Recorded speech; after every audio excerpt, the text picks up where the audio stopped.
রাস্তায় কিন্তু এখন জ্যাম নাই। এই জ্যামটা বেশিরভাগ রাস্তা থাকে কখন জানেন? রমজান মাসে বিশেষ করে জ্যামটা থাকে হচ্ছে 3:30 থেকে 5টা বা 4:30টার মধ্যে কিন্তু প্রচুর জ্যাম থাকে। 5টা পর্যন্ত জ্যাম থাকে, মিনিমাম 5টা মতো জ্যাম থাকে। কারণ আর এই জ্যামগুলো থাকার কিছু রিজন আছে। রিজনগুলো হচ্ছে আপনার 4টার দিকে বিভিন্ন অফিসগুলো ক্লোজ হয়। রমজান মাসের জন্য কিন্তু 4টার দিকে ক্লোজ হয় অফিস। প্রায় অফিসগুলো 4টার দিকে ক্লোজ হয়।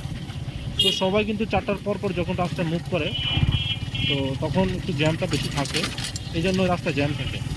আবার হচ্ছে আপনার ইফতারের পরে আপনার আপনার তারাবি পর্যন্ত এই রাস্তা ক্লিয়ার থাকে। তারপরে তারাবির শেষে রাতের দিকে আবার কিছুটা জ্যাম হয়, অনেকে বের হয়, বিভিন্ন কাজবাজ থাকে বা একটু ফ্রেশ হওয়ার জন্য বের হয়, যে কারণ সারাদিন বাসায় থাকে, ভোর হয়ে যায়, সেজন্য একটু বের হয়, এই আর কি।